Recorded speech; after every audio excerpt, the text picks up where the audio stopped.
This is Anikesh Sharma here.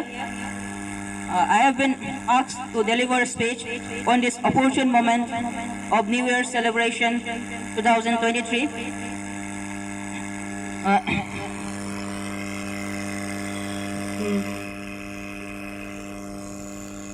since I have been asked to deliver a speech, so I feel honored and privileged to be standing here up on the stage, and thank you very much for giving me this opportunity to speak something on this occasion at your service. Today, I'm going to speak on the topic, a new year, a new you.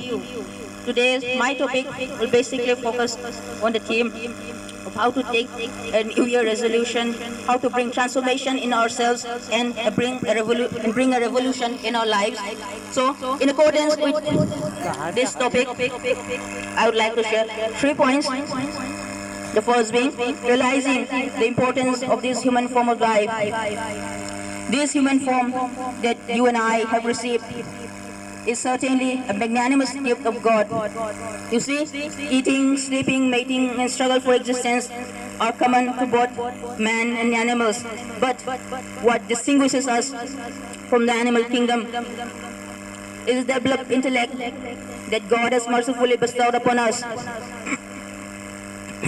This exception is a uniqueness of this human form, thus implying that it is not meant to be wasted in leading an animalistic way of life, of eating, sleeping, etc. Rather, it is meant for tapasya, austerity.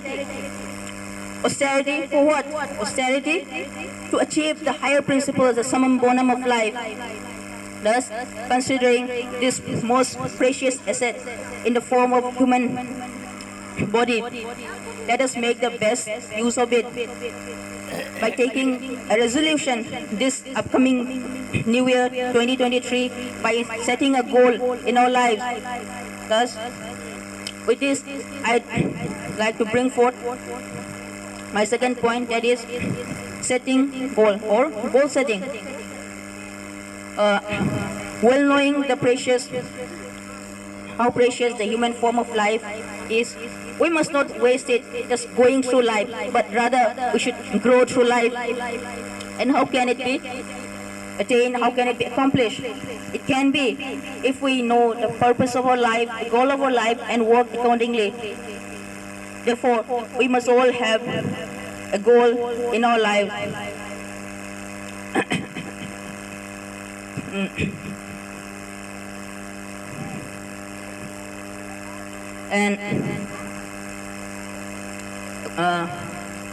And the next question that might arise in our minds is that how to achieve that goal, right? It is an obvious question that must come to our mind. So, in answer to that, I would like to present the last point of my talk, that is roadmap to the goal.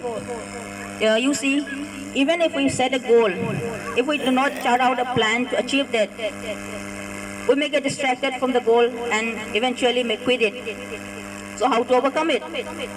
We can do that.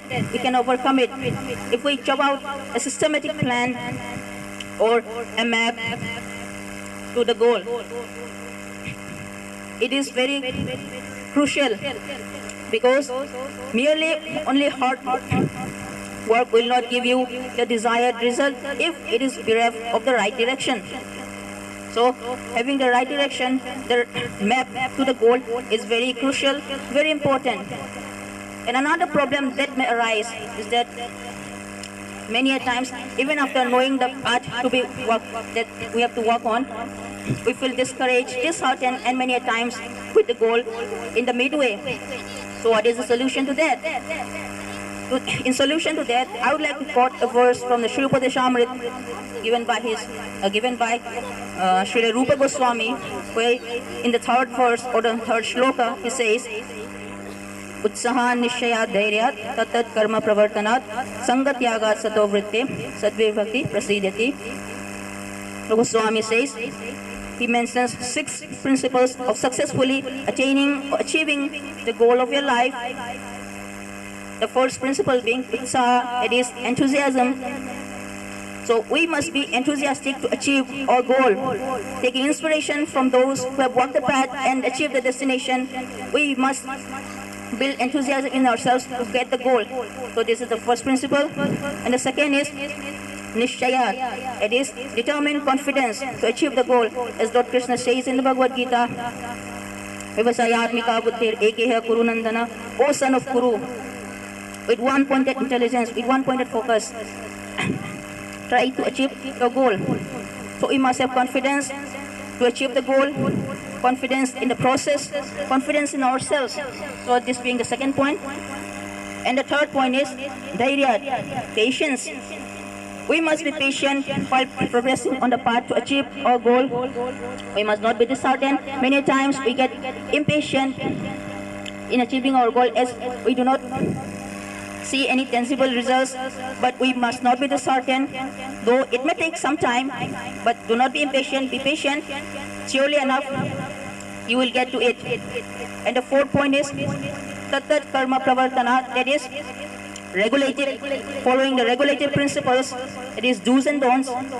Do's and don'ts are very crucial, very important point while we walk on the path to achieve the goal. I'll give you an example. Suppose if a student is having an ambitious goal of cracking a competitive examination, he or she must follow some do's and don'ts. Like in case of do's, he or she must have to wake up early in the morning, maintain a good health, cover the syllabus properly. And in case of don'ts, he or she must not waste his or her time unnecessarily, like hanging out with friends, going to the PVR, wandering in the world of social media, and wasting the precious time that could be employed in achieving the goal. So, this example shows how important do's and don'ts, regulated principles are in our life.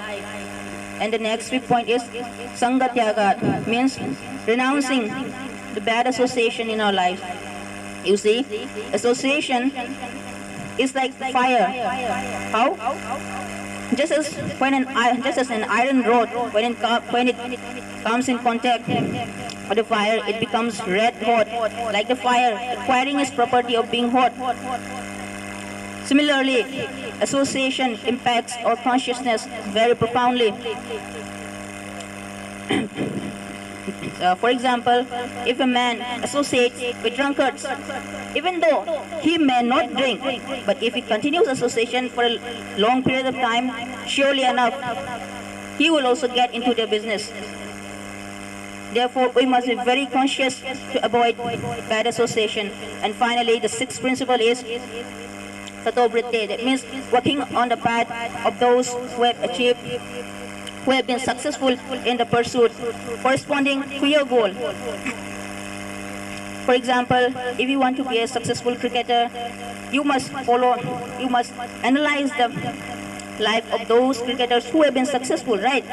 You will try to follow their tactics, strategies, you will try to know how they have been successful in that field and follow that and follow yourself.